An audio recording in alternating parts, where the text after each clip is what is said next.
Evangelista, e moído. A soberba, a arrogância, sabe? Deus sabe trabalhar.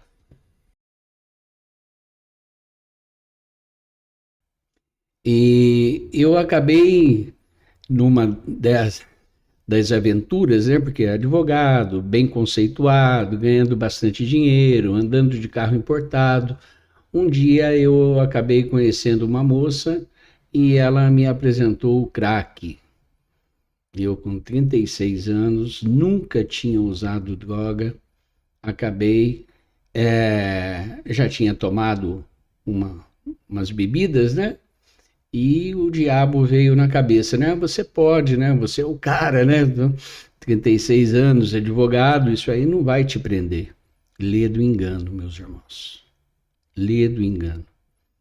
Eu experimentei e ali eu fiquei. A hora que eu quiser eu paro. Mentira, mentira. Não tem mais o controle. Aí era o diabo realmente, não o crack quem me controlava. E eu cheguei um dia a, a ter uma overdose sozinho em casa. E eu fumei a noite inteira. No outro dia, 1 hora da tarde, eu não aguentava mais. Fui tomar um banho. Ali eu já vi a mão de Deus.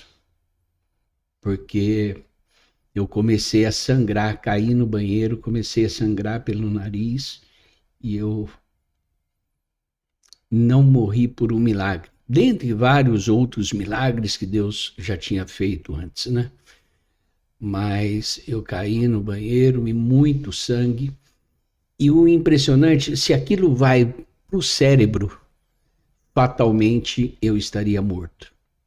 Ou na pior das, na aspas, melhor das hipóteses, né, inválido, né? Porque o sangue poderia comprometer ali o meu cérebro. Mas isso não foi impedimento. Eu continuei usando droga. Continuei usando, foi usando. E hoje a minha esposa, né? Antes era namorada, uma das, né? Porque eu tinha um monte. Ela levou 2 pastores em casa. E os pastores fizeram orações por mim e foram 3 vezes consecutivas em casa, oraram por mim, expulsaram os demônios, mas eram todos amigos meus, né? Depois eles tinham livre acesso, os demônios voltavam. Mas a palavra tinha sido pregada. Eu não sei como Deus me deu força. Quando eu cheguei na na clínica de recuperação, eu cheguei dirigindo um carro, um Honda Accord, 0 quilômetros, olha só. E a minha filha me deixou, eu fiquei na clínica e ela voltou e me deram uma injeção, dormi 3 dias. Depois que eu acordei, eu falei, na primeira reunião que teve, aí me perguntaram, temos aí um novo aluno e queríamos saber um pouco da sua vida, daí eu contei um pouco da minha vida e qual o seu objetivo aqui? Eu falei, meu objetivo é ter um encontro com o Espírito Santo. Perdoa, mas não dá para falar sem. Glória a Deus, Senhor. Aquilo mexeu tanto comigo, eu falei, Senhor, eu quero ser teu filho, eu tive um encontro verdadeiro com Deus, ali foi muito forte. Moí, evangelista, e moído. A soberba, a arrogância, sabe? Deus sabe trabalhar. Se tem alguém que sabe fazer a obra, que sabe criar filho, esse é o nosso Pai. Ele sabe. Então, se está doendo, meu irmão, dá glória. Está doendo, dá glória. E ali doía e eu dava glória. Um dia, num sábado à noite, eu chorando, né? Assim, Ô pai, poderia estar numa igreja, olha onde que eu tô, olha a situação, o que que eu fui fazer da minha vida, a hora que eu ia dormir, né? Aí naquela caminha estreitinha, eu lembrava do meu colchão king size. A hora que ia comer, eu lembrava que eu parava em restaurantes, em churrascaria, tudo certo. Agora eu era o último da fila, porque eu era o último, tinha chegado por último. Eu era o de número 36, lembro até hoje. Eu fiquei ali alguns dias sendo o último da fila, até que eu orando, pedindo para Deus mandar alguém para eu mudar de posição. Mas então, ali foi terrível. Deus cuidou de mim, tratou de mim. Num sábado à noite, eu estava lá lamentando com o Senhor, né? Aí eu senti algo sair de dentro de mim. E parecia uma caixa, uma caixa retangular, vi até a espessura dela, e aquilo saindo de dentro de mim. Aí eu levantei a mão, comecei a clamar. Falei, Senhor, não tira de mim, não. Aí está a minha vida. Sabe o que tinha dentro daquela caixa? Tinha pornografia, prostituição, cigarro, bebida e droga. Essa era a minha vida. E é isso que estava dentro daquela caixa. Eu senti sair de mim. Aí eu senti Deus também depois falando para mim. Eu tirei o lixo. Agora você vai receber a vida. Me encheu com o Espírito Santo. Aleluia. Glória a Deus. A minha casa, ponto de bebida, de droga, de prostituição, né? Eu usava droga dentro de casa. A minha casa, a minha sala, virou ponto de pregação. Aleluia. 4 meses depois que eu saí da casa de recuperação, 4 meses depois virou ponto de pregação. O pastor foi lá, abriu o ponto de pregação, pregou, tudo mais.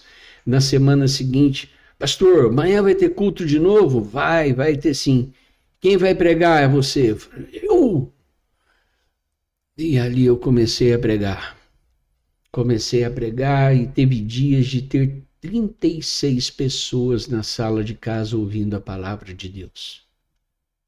E ali, onde usava droga, bebia, tinha um bar ali dentro, com uísque, tudo quanto é tipo de bebida eu tinha dentro de casa.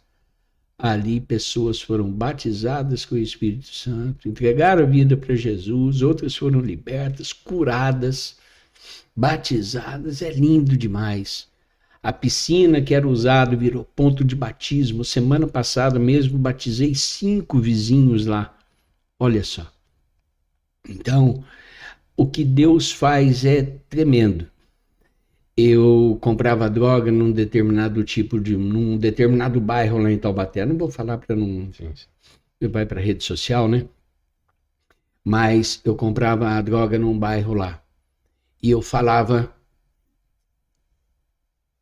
Eu nunca mais queria pisar naquele bairro. Eu nunca mais vou lá. Passado um tempo, né, com os cultos em casa, o meu pastor, 2 anos e meio depois, falou: o Ailton, o ponto de pregação vai virar agora, vai sair da sua casa e vai para um restaurante.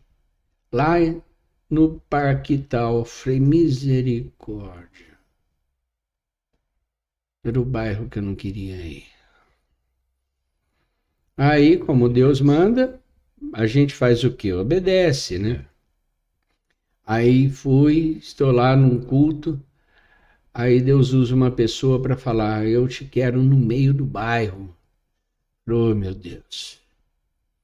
Aí fui procurar um prédio, para abrir uma igreja. Tirar o ponto de pregação de lá e levar para um outro lugar, porque estava muito incômodo ali. Aí vi um ponto vazio fui perguntar o preço, o rapaz falou, olha, aqui é R$ 1.000, o dono aqui está alugando por R$ 1.000. Aí eu falei para minha esposa que estava no carro, falei, olha, o dono está pedindo 1.000, mas não dá para pagar 1.000. Se ele fizer por 800, eu vou falar para ele que por 800 eu fico. Eu voltei pro bar, né, que foi o dono do bar, do lado desse ponto. Aí a hora que eu voltei, o dono do bar falou, olha, o dono do ponto me falou aqui que para o senhor abrir uma igreja, ele faz por 800. Eita glória! Aí abri ali, do lado do bar, no cantinho a igreja, na frente outro bar, atravessava a rua, um outro bar do outro lado, 3 bares, misericórdia. E ali foi uma luta, né, para fazer os cultos, meu Deus. Mas Deus honrou. Passado um tempo, Deus me tirou daquele ponto, me levou para um ponto maior. E nesse ponto maior ficava no cruzamento das 2 ruas onde eu comprava droga. Lugar da humilhação, dupla honra. Antes eu passava de carro importado e o povo me conhecia como Noia. Agora eu ia com um carro velho que dava chave partida com a chave de fenda, mas o povo, eu passava e aqueles que haviam vendido droga para mim, muitos deles, pastor, ora por mim, olha o que Deus está fazendo na sua vida, pede para ele transformar a minha também. Olha o Deus que a gente serve. E ali, inclusive, alguns chegaram a ir assistir cultos lá conosco, outros se converteram, graças a Deus. Inclusive, sábado, no próximo domingo agora, eu vou pregar numa igreja lá, onde muitos ali eram traficantes e, graças a Deus, foram alcançados. E como que foi a sua primeira viagem missionária? Como que ela começou? Para onde foi? Qual foi a sua experiência nessa primeira viagem? Primeira viagem missionária foi para Israel. Aí iam uns pastores do Rio de Janeiro que eu não conhecia, mas eles embarcaram de lá e eu, pela mesma companhia, embarquei aqui em São Paulo juntamente com a minha esposa e a gente ia se encontrar em Madrid, na Espanha. E em Madrid aconteceu um encontro, a gente se encontrou lá. Eles foram dar uma volta em Madrid, porque a escala era longa, 17 horas. E eu e a minha esposa não, porque a gente não tinha dinheiro. A gente estava num momento difícil, né? Tinha acabado de abrir uma igreja, inclusive. E estava no processo ainda de recuperação do que os gafanhotos tinham comido, porque muita gente pensa que converteu, acabaram-se os problemas. Medo engano. Para. Às vezes piora um pouquinho, né? Para. Não, o que a gente tem que entender é que quando a gente realmente entrega a vida para Jesus, Ele perdoa todos os nossos pecados. Isso é pacífico. Só que tem uma conta que foi feita lá atrás e a fatura chega. Sim. É certo que eu, inclusive, estava pensando que o que eu merecia realmente era a morte.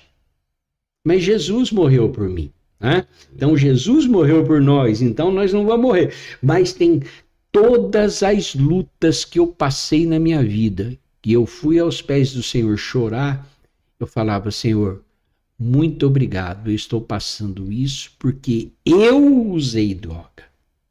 Eu nunca te culpei, viu? Nunca culpei o ouvinte, o telespectador, nunca culpei. Eu culpo. Porque tem gente que, a culpa foi do meu pai, que largou da minha mãe, foi da minha mãe, que, sabe? Então, as pessoas têm mania de transferir. Aliás, a culpa é dele, né? Ele põe quem quer, né? Mas eu não, eu chamei a responsabilidade para mim. Eu fui o culpado, eu fui o responsável. Aí, por conta desse processo longo, foram 10 anos para eu conseguir arrumar a minha casa. 10 anos. Graças a Deus, hoje eu não devo nada, tá tudo certo. Mas consegui arrumar $500 para ir para Israel. Para fazer uma viagem internacional com $500, tem que ser crente. E eu falei para o Senhor, Senhor, foi o que eu consegui arrumar, mas se for preciso, eu faço lá um jejum, né? Dou comida para minha esposa, mas eu vou fazer jejum. Isso acredita que foi necessário? Foi necessário. Tive que fazer jejum. Mas algumas pessoas vieram falar para mim, Ailton, você não tem medo de fazer essa viagem? Eu falei, medo do quê? Não, porque lá em Israel tem muita guerra, tem muito... Porque já tinha, né? Na época, né? O Hamas, né? Hezbollah, já tinha esses problemas, né? E a gente conhece a Bíblia, sabe que o problema já tem, né? Há muitos anos, né? Mas, aí eu falava, meu irmão, eu moro no Brasil. O Brasil, na época, estava matando mais de 50 mil pessoas por ano em assalto. Israel morria 500 num ano. Olha desse... Entendeu? A verdade é absurda. Como é que eu vou ficar com medo, rapaz, de ir para Israel, rapaz? Aqui mata-se muito mais do que lá. Não, e se o avião cair? Eu falei, se o avião cair, não se preocupa. Já orei, pedi para Deus, se o avião tiver que cair, que caia na volta. Porque tem pessoas que querem desanimar a gente, quer fazer, né? Misericórdia, rapaz. Mas o fato é que foi uma bênção essa viagem. Chegamos em Madrid. Como a gente não tinha dinheiro para sair, a gente ficou numa sala, a gente teve que pagar uma sala VIP lá, 25 euros, e a gente passou o dia ali, era a opção que nós tínhamos, não dá para ficar no aeroporto, né? Se for comer no aeroporto fica mais caro que isso. Aí ficamos na sala lá, não tinha cartão de crédito para ser free, então tive que pagar, tá bom. Resultado, ali conhecemos uma missionária brasileira que estava morando lá na Espanha. Aí eu preguei para ela, porque ela estava desviada, e ela sabendo que a gente ia para Israel, falou, pastor, mas que lindo, que... Aí a mulher ficou maravilhada, e ela recebeu um brasileiro ali, crente, que estava indo para Israel, aquilo para ela Deus foi purinho, né? Deus puro para ela, rapaz. E eu falei, irmã, entrega a sua vida, volta para Jesus hoje. Ela voltou para Jesus. Daqui a pouco vem ela com 5 pedidos de oração para eu levar para o Muro das Oliveiras, que ela pregou para as colegas dela lá. Olha só, ela que estava com o ministério parado, Deus me levou ali para ser um instrumento para o ministério dela ser reavivado, e ela já mostrou que era uma missionária que veio com 5 pedidos. E como que ela pregou para as colegas dela? Ela falou, pastor, tive que pregar para elas, e as 5 aceitaram, mas elas encostaram na parede e levantaram a mão assim, porque tem câmera aqui em tudo, aqui não pode pregar o evangelho. Olha só. E lá no Muro das Lamentações, aliás, no Monte das Oliveiras, apareceu um rapaz lá com umas flores, e ele falando umas coisas lá meio desconexas, e as pessoas que estavam em volta começaram a zombar dele. Quando saíram, aí eu me aproximei. E falei, olha, você está com uma teologia aí, pregando umas coisas que não faz muito sentido. Eu vou te apresentar a verdade. A verdade é Jesus. E eu pregando para ele, não sei como, em inglês, ele é um romeno, lá no Monte das Oliveiras, meu irmão. Meu Deus do céu. E daqui a pouco eu vendo aquele baita daquele homem se ajoelhando ali, né? Para entregar a vida para Jesus. Eu não acreditei. Falei, meu Deus, isso é lindo demais. Já tinha ganhado a moça em Madrid. Aí esse rapaz, a gente fala ganhado para Jesus, né? Mas a gente sabe que quem convence é o Espírito Santo, né? Claro, né? Força de expressão. Claro. Aí esse homem lá se dobrando aos pés de Jesus, entregando a vida para Jesus no Monte das Oliveiras. Eu falei, meu Deus! Que experiência. Quantos vão ter esse testemunho para contar? Claro. Meu Deus! Aí, lembra do jejum? Eu precisei fazer, rapaz. Eu precisei fazer o jejum. A gente ia voltar na sexta-feira. Na quarta eu tive que entrar em jejum, porque acabou o dinheiro. Aí eu tinha, no hotel que a gente estava, tinha um fogãozinho. Eu tinha comprado umas batatas e eu tinha um pouco de azeite. Aí eu falei, bom, vou comer batata, azeite e uma latinha de atum que eu tinha comprado. Dá para até sexta-feira. E o restante do dinheiro que eu tinha, eu ia pagar o almoço para minha esposa. E eu ia ficar sem. Tá.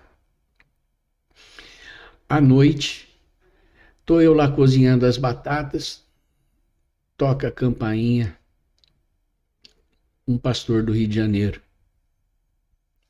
Ô pastor, vim convidar o senhor para jantar com a gente. Ô pastor, obrigado, a gente está preparando jantar aqui, janta aqui. Foi melhor ter no apartamento lá, rapaz. Tinha um banquete lá preparado, glória a Deus, né? Aí o jejum foi muito abençoado, né? A entrega do jejum.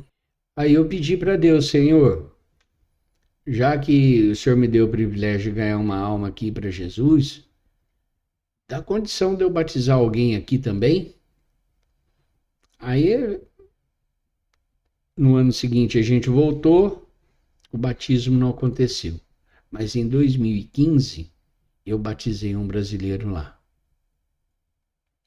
2016, eu batizei uma mãe brasileira com um filho que mora nos Estados Unidos. 2017, batizei 6. As 2 baianos e 4 filipinos. 2017, batizei uma francesa.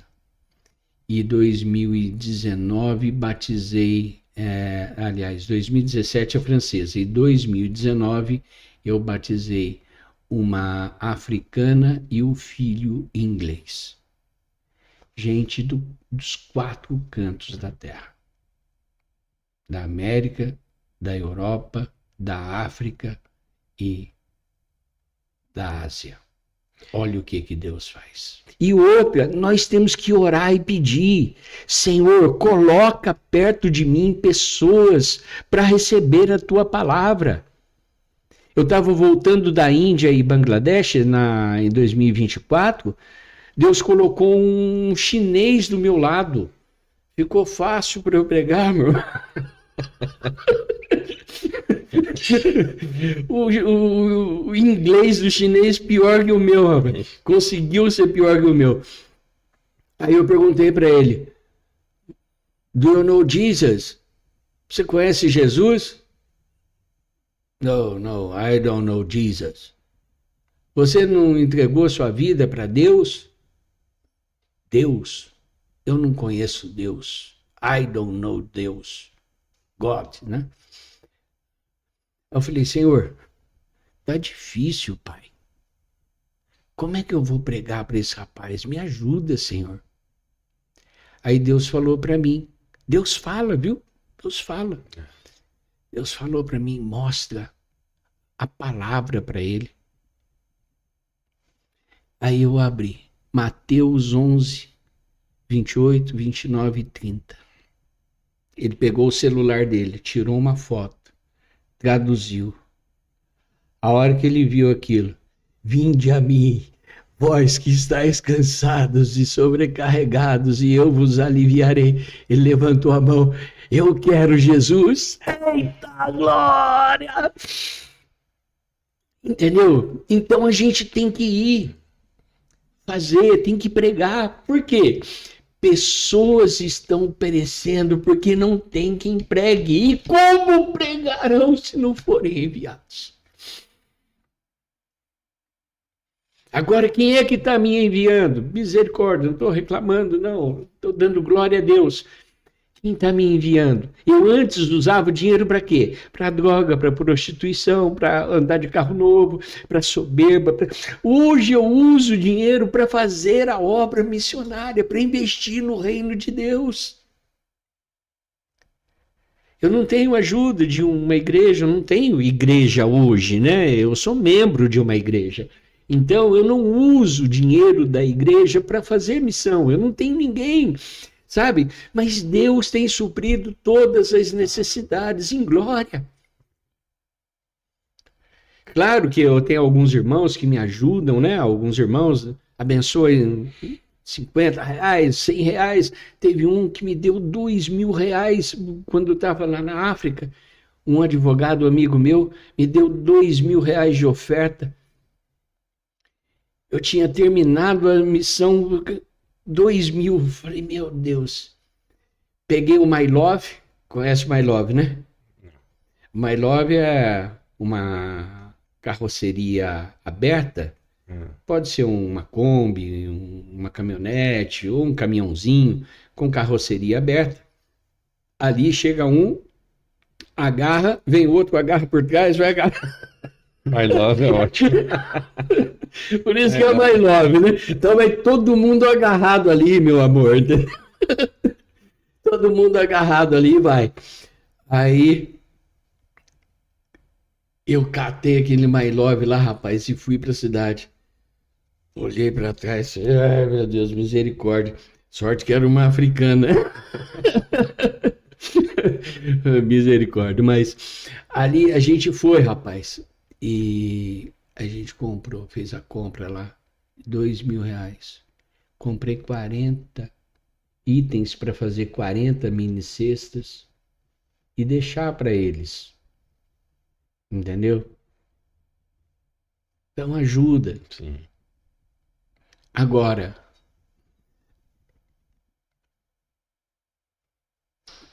é muito doído.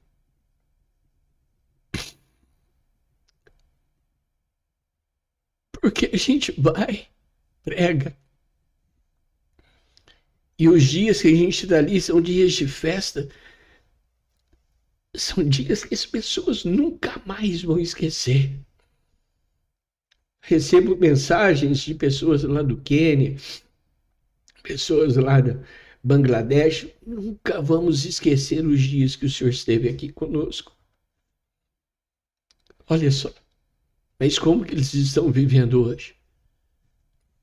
A gente não pode mudar a história. A gente não pode mudar a vida deles aqui. Mas a gente pode levar a esperança da vida eterna. De que hoje a gente passa lutas aqui, problemas aqui, mas nós ainda vamos andar em ruas de ouro. Aleluia. Aleluia. E lá não haverá mais lágrimas, não haverá mais dor. E nessas viagens missionárias, qual foi as situações que te marcaram, assim, que você não esquece? Tem um culto que eu fiz na Índia. Aliás, são várias, né, situações, né? Mas teve um culto que eu fui fazer na Índia. Na verdade, nós fomos numa vila de leprosos. O pastor me levou numa vila de leprosos.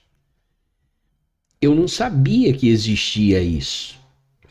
Ninguém está fora da nossa realidade. Mas lá na Índia tem vila de leprosos, algumas vilas de leprosos. O que acontece? Algumas igrejas se reuniram e fizeram casas para acolher leprosos. E eles fazem várias casinhas numa área grande e as pessoas entram e ficam ali. Tem um portão que fica aberto, a pessoa entra, sai se quiser, tá? Mas nunca vai sair. Por quê? Porque o leproso na Índia, ele é expulso de casa pela família, porque ele é uma pessoa amaldiçoada, por isso que a lepra veio sobre ele, né? Então esse é um entendimento que o hindu tem. Tem lepra? Tá amaldiçoado, vai embora. A rua, evidentemente, não aceita, vai matar, porque é um leproso. O governo não vai cuidar. 1,4 bilhão de habitantes, vai cuidar de um leproso? Tem mais o que fazer. Então, eles vão para essa vila, esses casos, né? Para essa vila de leprosos, e eu fui ali, na época estava com, acho que quase 100 leprosos nessa vila, e o pastor, de repente, ele vira para mim e fala, prega. Eu falei, eu vou pregar o quê para esses caras? Para essas pessoas? A gente vê orelha comida, canto da boca, nariz, não tem dedo na mão. Eu tenho algumas fotos aqui, depois eu te mostro, sabe? Não tem dedo do pé, então tudo retorcido. Eu falei, eu vou pregar o quê para essas pessoas? Que Deus vai dar casa própria? Vai dar carro novo? Que Deus vai curar? Eu esqueci até que Deus cura leproso. Eu fiquei tão impactado que eu até esqueci que Deus cura leproso. Aí, falei, Senhor, o que é que eu vou pregar para essas pessoas? A resposta, prega que essa é a família de Jesus.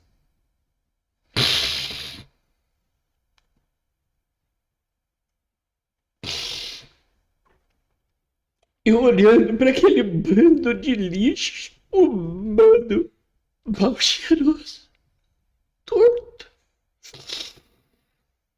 O Senhor, família de Jesus. Aí eu comecei a pregar, sem saber falar inglês, pregando sem laptop. E o pastor mandando eu pregar mais devagar. E a palavra, o Espírito Santo colocava.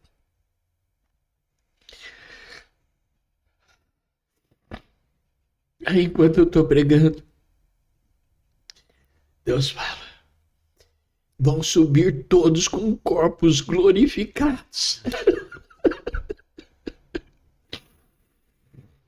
Eu vejo aquelas mãozinhas sem dedo.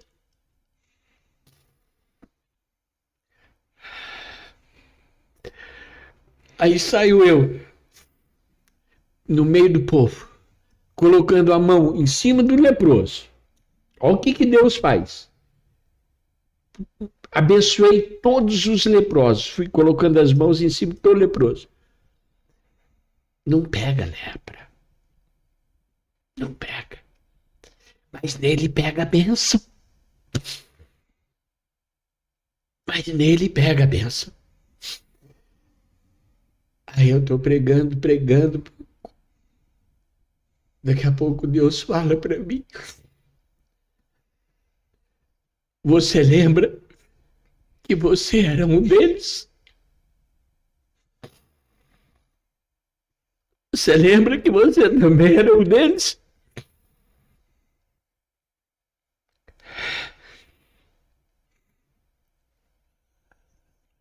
A gente pensa que lepra é o quê? É só isso? É o que eu era. Leproso. E ele curou. Aleluia. Ele curou. Meus irmãos, quero deixar como mensagem final. Nada está perdido. Você que está me ouvindo, está me assistindo, você está vivo? Você está vivo? Está vivo, ainda tem chance. Não importa o problema que esteja passando. Se está vivo, o coração está batendo, está respirando, Deus pode transformar toda situação. Não há problema nesse mundo que ele não possa resolver. A sua luta não é maior do que o seu Deus. E uma vez que entregou a vida para Jesus, confia nele e ele tudo fará.